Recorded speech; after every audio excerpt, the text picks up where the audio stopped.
Hello and welcome. Today I thought it would be fun to play with some different inks and do some ink blending and ink layering to make some custom backgrounds and to also use some ink blending to make custom die cuts. So let me show you what we're going to use today. In the last couple weeks or so, I have shown these two different suites in a little more detail. So I'm going to link those two videos. If you want to go back and see all the pieces of these suites, check those videos out. But what I really wanted to do today was, as I've said before, I love these birds. This is in the Winterly Treetops stamp set, and I have the matching dies, so that's a bundle. It's called the Nests of Winter Suite if you want the whole suite, but I thought I would use this little single bird right here with the little branch and berries and in its beak. So I'm going to be using that from this set, and then also from this Golden Greenery stamp set and dies. I love all this paper. There's vellum, several sheets of this vellum, and then different pieces of matching cardstock. And several of the dies from this set that match the stamp set will cut out full sheets of the different pieces from this collection. So I thought it would be fun to take some of the different greenery, die cut those pieces out, and mix it with our bird to make maybe kind of a non-Christmas card. You know, it's only August. These are coming out in the mini catalog coming up in September through December of 2024. Yes. So let me just move these to the side and go over our cards just a little bit. So these are just some samples that I was kind of playing with.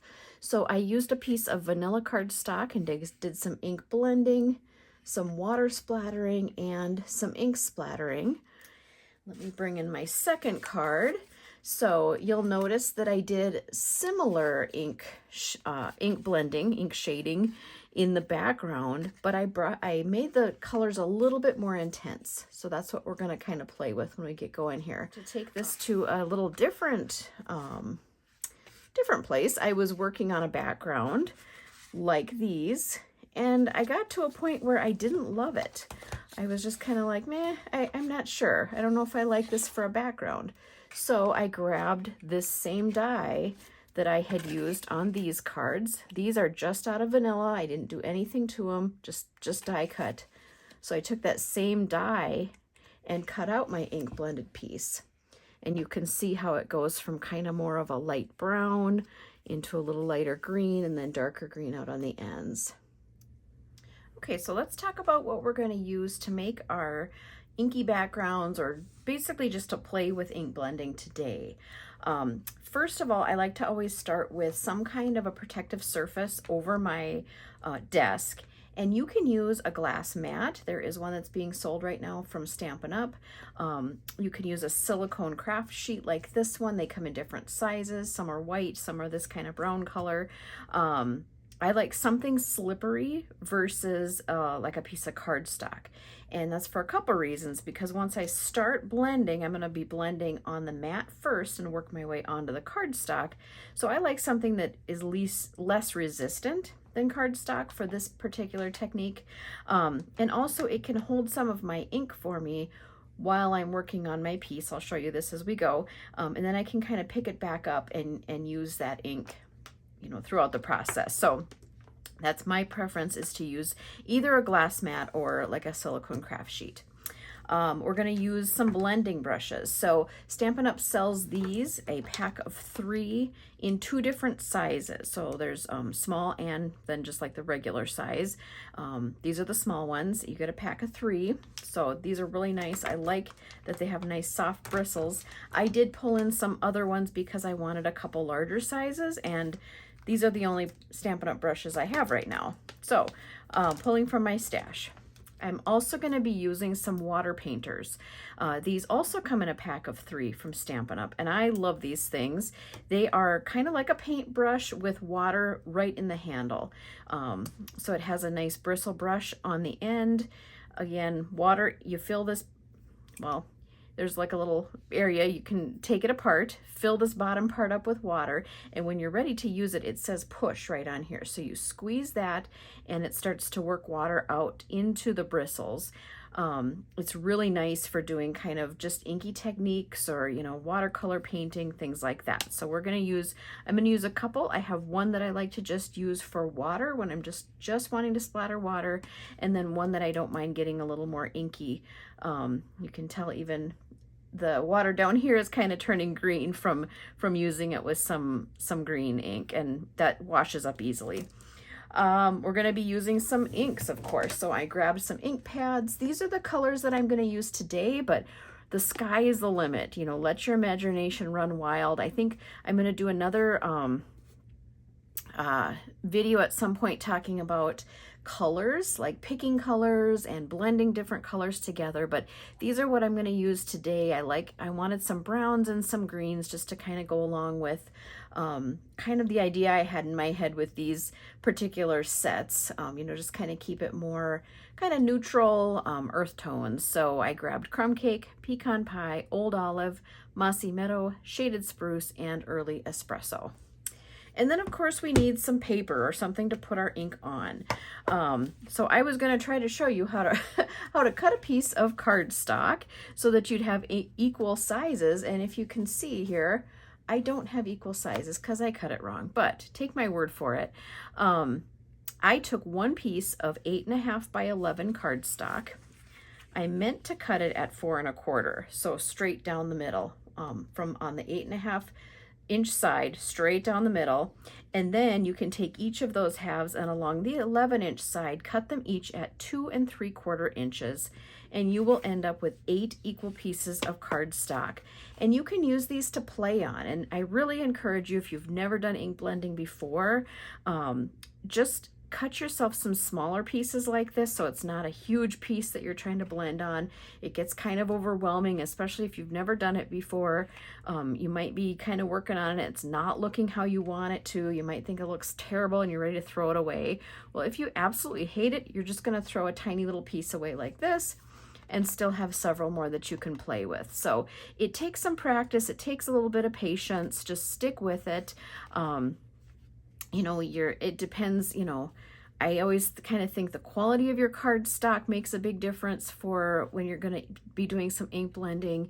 Your inks could make a difference, what medium you're using or tool you're using to get the ink onto the paper could make a difference. You know, you can use sponge daubers and different things like that. So stick with it, maybe try some different things, but that's why I wanted to show how to cut a piece of cardstock. But I wanted to just show, I would start with a little piece like this. Don't overwhelm yourself.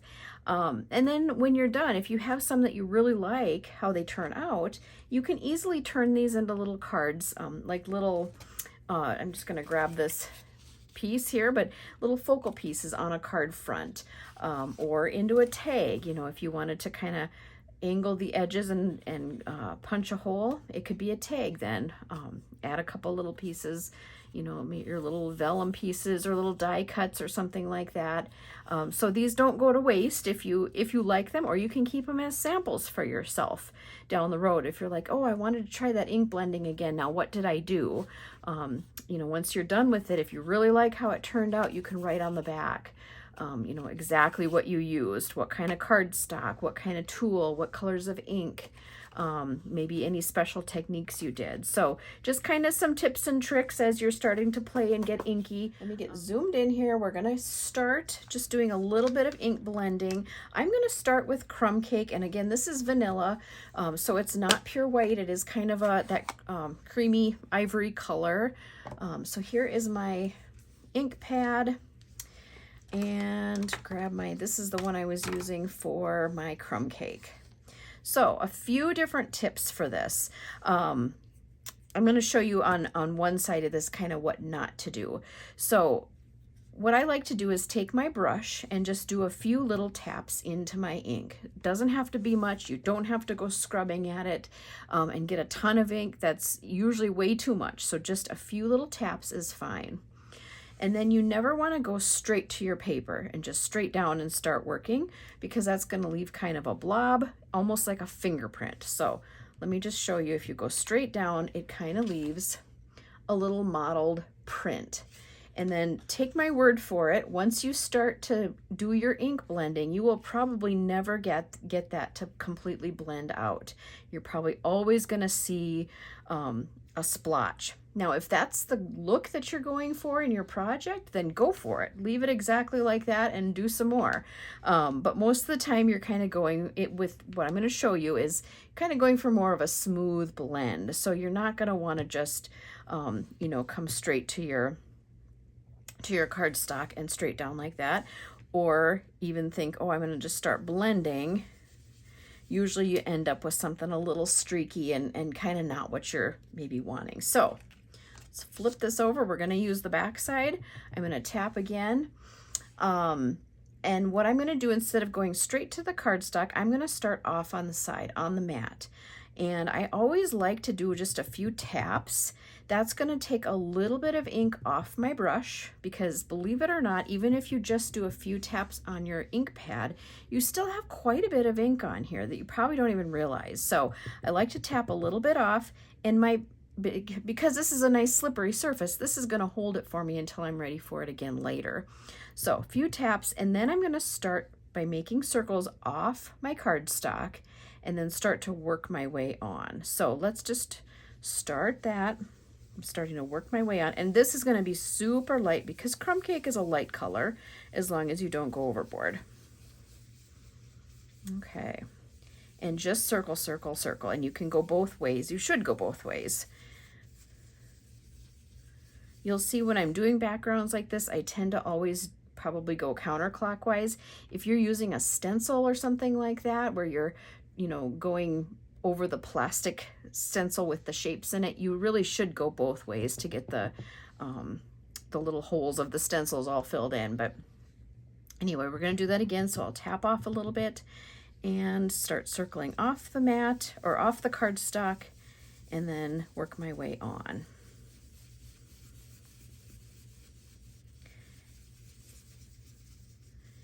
And I worked my way right down to the bottom.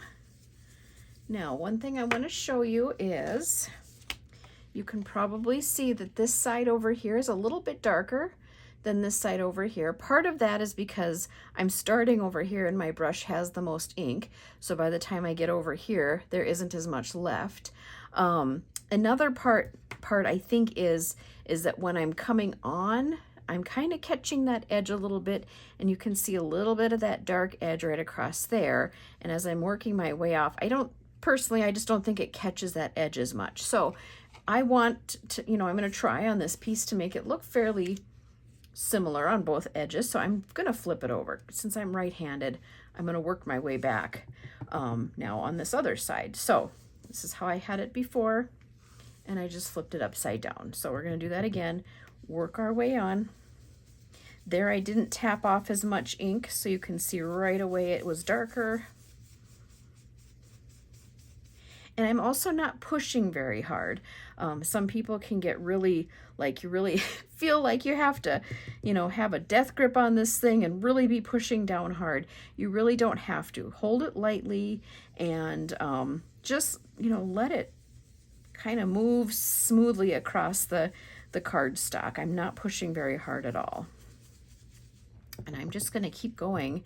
We're going to do just crumb cake on this piece, just so you can see how that looks. That, you know, I always say, if you don't have all the colors or all the tools, you can do a lot with just minimal supplies. You know, don't feel like you have to have all the things. If you have 1 or 2 ink pads, you can do a fun technique like this. You can see I kind of have a streak through there that's darker. I'm gonna just see if I can get that worked out. One thing that I like to, or one thing that I think works nice is, if you do see that you're not really, things aren't as smooth as you want them to be, maybe it's a little bit mottled, just keep going. You know, I feel like sometimes as your cardstock gets more and more saturated, it's gonna blend nicer. You're going to see that blend. Now, if you're not wanting it as dark as this, then you need to stop sooner, because also the more you layer, the darker it's going to get. And that's where I think You know, if you do only have one ink pad, you can really get a nice gradient from, you know, nothing, and then it gets lighter and then super dark down here, just depending on how many times you go over it. So that's kind of cool too, is, you know, say you only have one brown and you don't have like a really dark brown that you can use down here at the end to blend up. Well, just keep going as much as you can with your one ink pad. So, all right, let's just keep going a little bit more here. I'm gonna try to blend so it's a little smoother here between the two. And not between the two, but in this area where it seems to be a little more harsh of a line and not a nice even blend. I am gonna work my way up a little higher too as I'm running out of ink.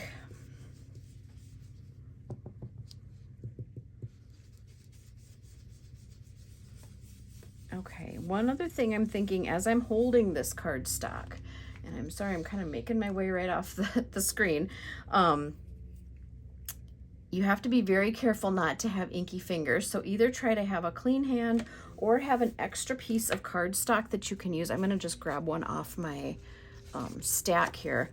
Have an extra piece of cardstock that you can use to put your hand on, and then just lay it on top of the piece you're working on so that you're putting pressure and your maybe inky fingers onto this scrap piece versus that piece that you're trying to, you know, make nice for your project.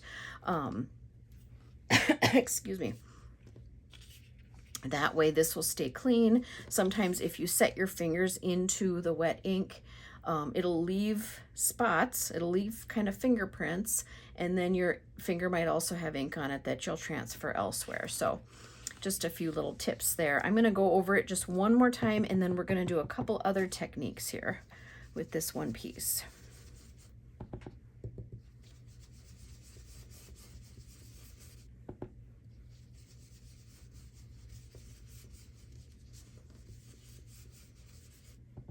A little bit more.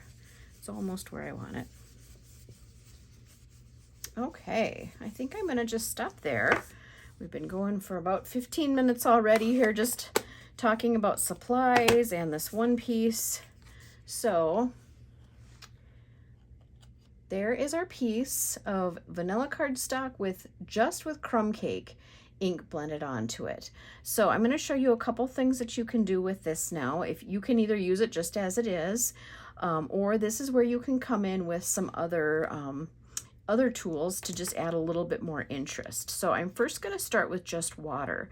So the nice thing about these water brush pens, like I said, it has the water right in the brush itself, in the handle, and I'm going to squeeze right where it says push, and I'm going to start to see a little bit of water coming out onto the bristles of the brush. So I like to usually just kind of make myself a little puddle here and go like this. That way I know, and I probably actually just went into my crumb cake. I went right into my crumb cake ink that I had on my mat there. So don't do what I do. Do what I say, not what I do. I'm going to actually bring in the other tools I like to keep handy are some baby wipes and some paper towel. So before I go any further, I'm going to take my baby wipe and wipe that crumb cake ink off of there and just do a quick dry with my paper towel. Okay. And now, because I probably got a little crumb cake ink onto my pen, onto my bristles, this is the one I like to try to keep just for water. I'm going to do a quick clean by just, squeezing and letting water flow through the brush and then kind of dabbing it off on my paper towel, and it's perfectly clean again. So no worries there at all. Okay, so let's get back to what I was showing you. Again, I make a little puddle of water and I like to kind of swirl it around.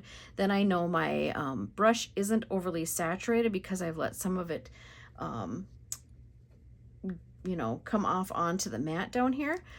And this gives me just a little water to dab into as we go here too, so I don't have to keep squeezing. Okay, I'm going to put my piece that we're working on back onto my mat.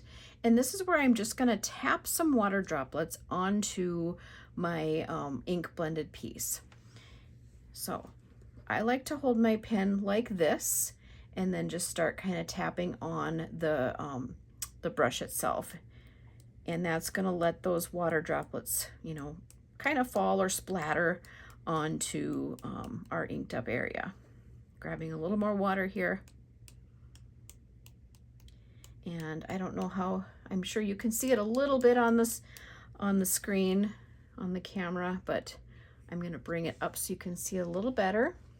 So as soon as that water hits the ink, it, you know, kind of repels it and just leaves nice little spots all over. So that just gives a little added texture and interest to our piece. Okay, let's dry that area real quick. I'm going to swap brushes. Okay. I just gave this brush a quick clean because it had some green on it from before. This is the one that I use for color. Now, one thing you can do with your ink pads, it's kind of fun, is you can take it and give it a little squeeze. You can see now some of that ink has transferred into the lid, and I can use this kind of like a palette, like if you're going to be painting. Some people don't like to do that and make their the inside of their ink container messy, and that's totally okay if that's you. No worries at all. A couple other options are you can take your ink pad and press it down onto something like a silicone craft mat and then pick it up from there.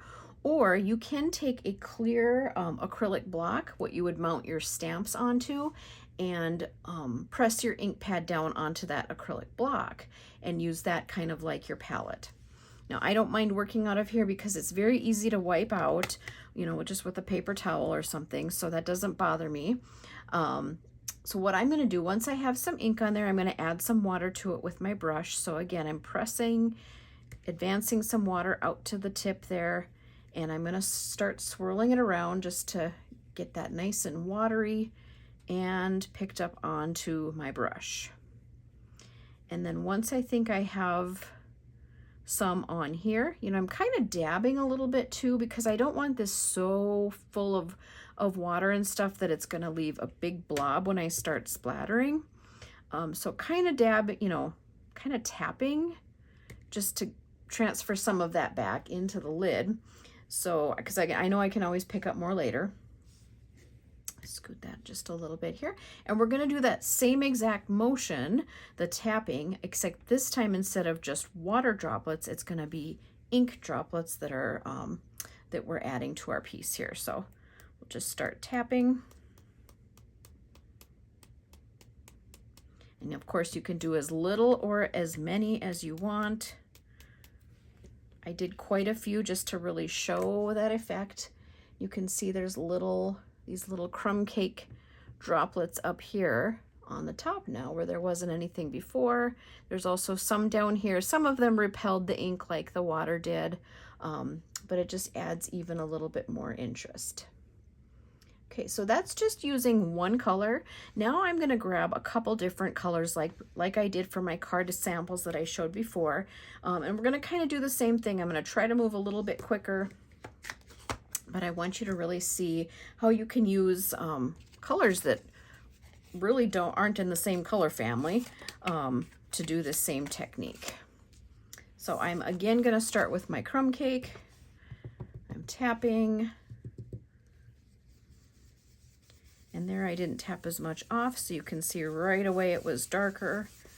I don't recommend that necessarily. Crumb cake's a nice light color though, that you can kind of get away with that. Once I get to like the old olive, it's really dark and saturated. So if you come onto the cardstock too quickly with too much ink, it really leaves a dark spot. Okay, I'm going to stop there. We're just leaving it just as simple as that. And I'm going to grab old olive. So we're a nice olivey green color. And let's see, that was my, yep, I'm gonna grab this one. This will work. So tap, tap, tap. I'm gonna tap quite a bit off and then start working my way on. And for this one, I'm going all the way down to the bottom. And I'm gonna grab some of that ink right from my mat because I tapped quite a bit off.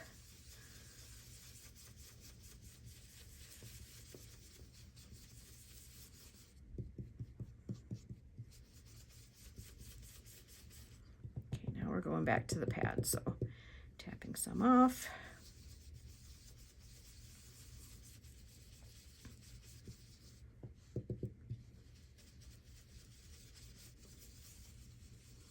Go up the sides just a little bit to kind of do a little blending with that Old Olive and crumb cake. Okay, then you can see we're getting kind of a nice brown and green. It's not perfect, it's not perfectly blended down here. I can keep going over that to try to get a little nicer, smoother blend. That's where I was kind of trying to mention earlier that I think if you're not seeing a nice blend, just keep going. You know, that kind of the more saturated the cardstock is, the more those colors will really smooth out and blend nicely with each other. So I think that blended it even nicer along the bottom there. The one other thing I'm going to do just to show another thing that you can do. So this is very similar to what we just did. And here I got some crumb cake at the top. So that's very easy to do if you're kind of moving quickly and just sticking your fingers wherever. So, you know, like I said, the last one we did was just crumb cake. This is crumb cake and Old Olive together. And the one last thing I'm going to show you that you can do if you have more than a few colors, you know, that you're wanting to work with is you can start to add a little bit more depth. So I could add Mossy Meadow, or I could even come in with some shaded spruce, which is what I'm going to do. Okay, so like I said, I'm going to be bringing in some shaded spruce around the sides. And you can see right away, just holding this case up, this shaded spruce is kind of more almost in the like teal family. It's a little bit more of the bluish green versus this Old Olive is a little bit more of a yellow green. And, you know, sometimes it's hard to get different colors like this when they have the different tones to them like that. Sometimes it's hard to get them to blend nicely on your piece, but what I think, what I've tried it already, but what I think is nice about this shaded spruce is it adds a little bit of brightness to the piece. So I could totally leave it like this. It's a really nice kind of foresty green color. Love how it looks, but when I add this, it just adds a little bit of brightness. Like I said, I don't know, it's kind of hard to explain, but let's just give it a try. I'll show you what it looks like. So let me pull this down just a tad here. Okay, so again, this is a very dark saturated color, so I'm gonna just, I'll tap a few times, but I am gonna tap off quite a bit on the side, and then just very carefully, I think I'll start down here at the bottom because that's where I want it a little bit darker. Just very carefully start to work my way on. Right away, you can start to see kind of that almost bluish tinge. If you're careful and just brush real light, I want it to kind of come up around the sides. It won't be like streaky and obnoxious blue on top of your that nice Old Olive, but it just adds another little tone. There I'm coming in a little bit darker, which is okay. Just adds that, I don't know, that light brightness.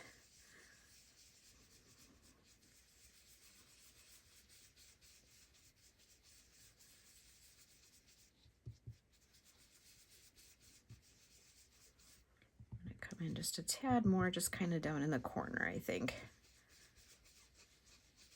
And it's okay, like I've really tried to keep this fairly even from side to side. Something that might add interest is to kind of darken maybe one corner and leave the other corner a little bit lighter. It just, you know, just a little variance in the shades.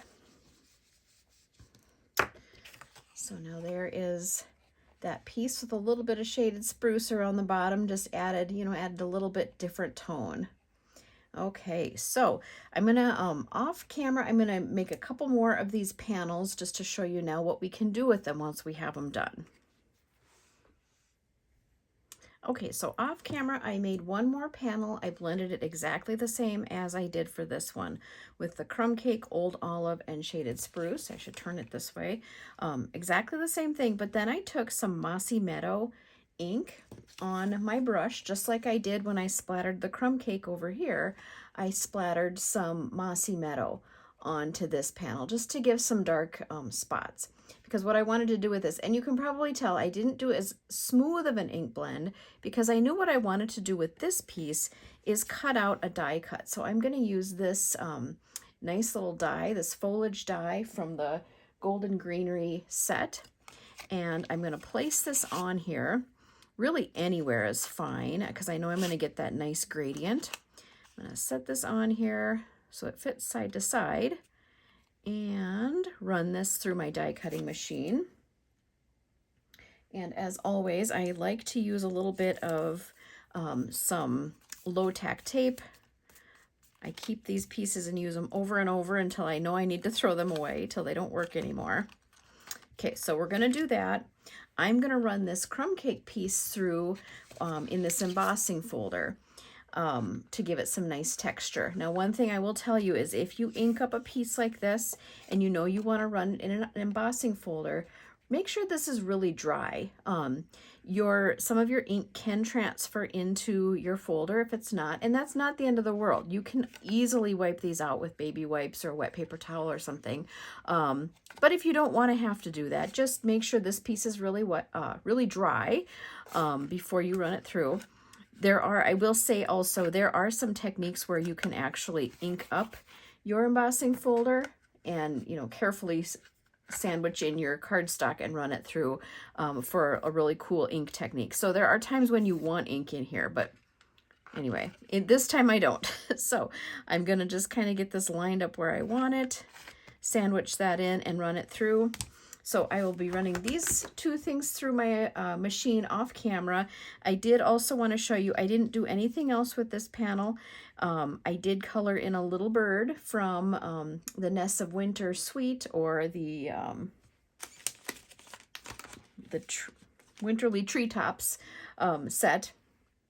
All I did was use just a little bit of light and dark crumb cake for the wing, the branch, a little bit of light for his beak. And then for the berries that he's holding, I used a little combination of some light old olive and the light shaded spruce. So that's how I kind of got that little bit of a bluish green. I thought they kind of looked a little bit like juniper berries that way. So there's our little bird. I have a whole pile of scrap cardstock just sitting off to my side here that I can pull in when I need just a little piece of something. So this is a piece of crumb cake. It's about 1/2 inch. It's too long right now, but it's about 1/2 inch tall.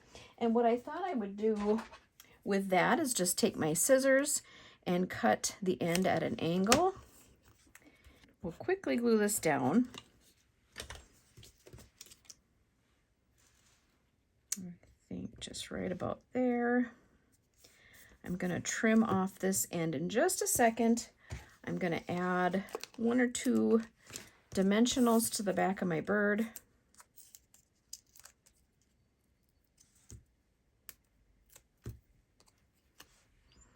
And kind of prop him up on that little piece of crumb cake. Flip this over and just cut this excess. And you can see there's already just a really cute piece that you can mount right onto the front of a card. Depending on how you position this, you could stamp a sentiment onto this crumb cake piece. You could tuck other little things behind the bird. You can use ribbon or twine. Or like I said, this could be ready just as it is to just mount right onto the card front. I'll go get these 2 pieces, run through my machine, and then we'll finish this up. So here is our little piece that was just crumb cake. I ran it through that embossing folder. Now some additional things you can do with this is you could come in and just bring in some darker ink on the edges, just the sides to kind of shade them in, maybe just down around the bottom. You can rub some ink over these raised areas to bring them out a little bit more.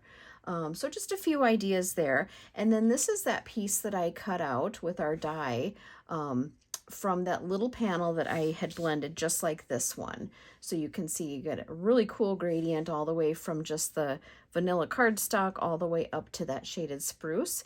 A few things you can do with this. Of course, you can use this as an embellishment on any card. You could layer it over the top of a piece like this. You could maybe tuck it in behind your little bird on this sort of a thing. Lots of options. So I hope that you got some different ideas today, some different ways that you can do ink blending with, you know, anywhere from just one color all the way to, you know, adding several different colors. So maybe tips and tricks for some success in playing with, you know, playing with your inks and your blending brushes, just to add some different interest and ideas for your paper crafting time. So as always, thank you so much for watching and have a great rest of your day.